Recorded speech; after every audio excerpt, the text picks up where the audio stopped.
தெய்வாதீனமாக தெய்வ கடாட்சமாக அதே அமைப்பு உண்டாகி இருப்பதை என்னை போலவே நீங்களும் கவனித்திருக்கலாம்.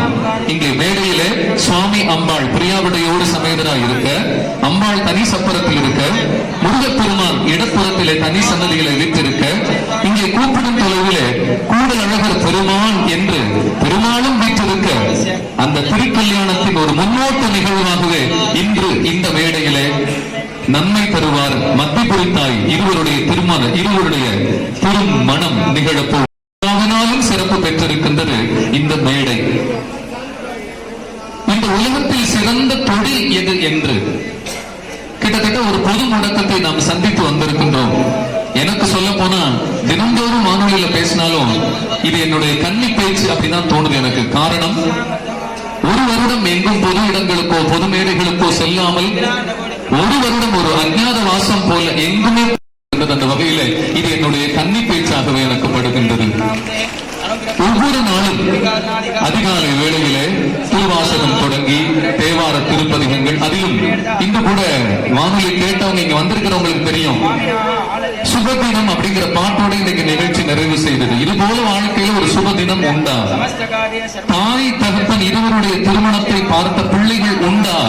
இந்த உலகிலேயே பாரத தேசத்திலே அதுவும் தென்கோடியிலே இங்கே திருக்கல்யாணத்தை நடத்தி வைக்கும் நாம் எல்லோருமே அந்த பேரு பெற்றவர்கள். எந்த பிள்ளைக்கும் தாய் இந்த தென் தமிழ்நாட்டிலே பிறந்தவர்களுக்கு திருக்கல்யாணத்தை நடத்தி வைப்பவர்களுக்கு அந்த பாக்கியம் உண்டு. இந்த உலகின் தாயான மத்தியபுரி தாய், இந்த உலகின் தந்தையான நன்மை பெறுவார். அவர்கள் இருவருக்கும் நடக்கக்கூடிய திருமண வைபவம், வேத மந்திரங்கள், இந்த வேத விற்பனர்கள் அதையெல்லாம் முழங்கிக் கொண்டிருக்கின்றார்கள். மத்தியபுரி அம்பாள் அவருடைய சாட்சாத்காரமாக, அவருடைய ஒரு பிரதியாக சிவாச்சாரியார் இருப்பாலும், மீனாட்சி அன்னைக்கு ஒரு சிவாச்சாரியார் இருப்பவரும், அவர்கள் இருவரும் மாலை மாற்றிக் கொள்வார்களோ அதே போலவே இங்கே நடக்க இருக்கக்கூடிய இந்த திருமண விழா, இந்த உலகிலே இந்த பொது முடக்கத்தின் போது நடந்த ஒரே தொழில் பற்றி சொன்னேன். அது உழவும் தொழில்.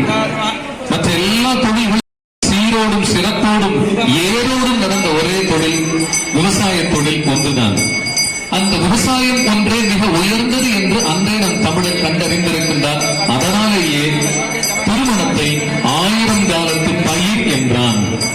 எந்த விஷயத்திலும் எந்த விதத்தினாலும் யாராலும் தடைப்படக்கூடாத ஒரு பந்தம் திருமணம் என்பதை குறிப்பதற்காகத்தான் திருமணங்கள் சொர்க்கத்தில் நிச்சயிக்கப்படுகின்றன என்றார்கள். திருமணம் என்பது 1000 காலத்து பயிர் என்று குறிப்பிட குறவர்களும் சரி, அடியவர்களும் சரி துறவை போற்றினார்கள். துறவு மிக பெரிது என்றார்கள். ஆனால் அந்த துறவை காட்டிலும் பெரிது உழவு என்று முடித்தார்கள். உழவன் கை மடங்குவது நின்றுவிட்டால் எதுவுமே வேண்டாம் என்று கற்றற்ற துறவிக்கும் இங்கே உலகில் இடமில்லாமல் போய்விடும், வாழ முடியாமல் போய்விடும் என்று உழவை உயர்த்தி பிடித்தார்கள். இந்த தேசத்திலே வாழ்ந்த சமயக்குறவர்கள், அடியவர்கள் எல்லாம் அப்படி உயர்வான ஒரு தொழில் உழவு தொழில் என்றால் இந்த திருமணத்தை போற்றினார்கள். ஏன்? இந்த புராண கதைகள், சம்பவங்கள் இதெல்லாம் ஒரு புறம் இருக்கட்டும், திருமணம் என்பது எதற்காக?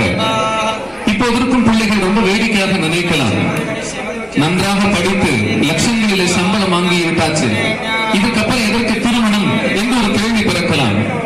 தன்னை யாரும் கட்டுப்படுத்துவதை, தான் யாருக்கும் கட்டுப்பட்டவள் இல்லை என்பதை உணர்த்துவதற்காக, அது ஆணோ சரி பெண்ணோ சரி இருவருமே முயற்சி செய்கிறார்கள் என்றால் இந்த திருமணம் எதற்காக? இன்று நன்மை தருவார் கோவிலே சொற்பொழிவு இதுதான். தெய்வங்களுக்கு திருமணம் நிகழ்த்தி வைக்கின்றோம். எதற்காக? அந்த திருமண தாற்பயம், அதனுடைய சிறப்பு, அதை இந்த மனித சமுதாயம் மறந்துவிடக் கூடாது, அதை தொலைத்துவிடக் கூடாது என்பதற்காகத்தான். தெய்வங்களுக்கு திருமணம் நிகழ்த்தும் போது என்னென்ன சடங்குகள் நிகழ்கிறதோ அந்த எல்லா சடங்குகளும் நாம் மனிதர்களான நாம் ஒரு மணமகனாக மணமகளாக அமர்ந்திருக்கும் போது நமக்கும் நிகழ்கின்றன.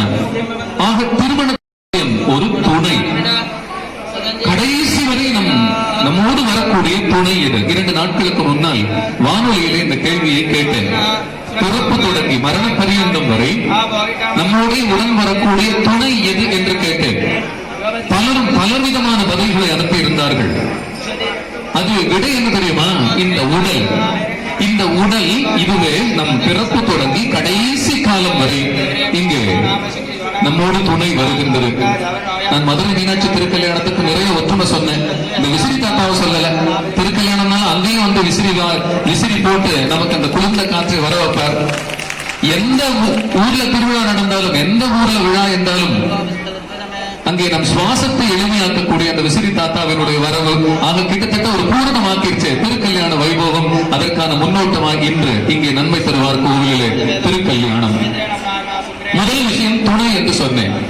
ஒரு ஆணுக்கு குறித்த வயதிலே ஒரு துணையை உண்டாக்கி தரக்கூடியது இந்த திருமணம்.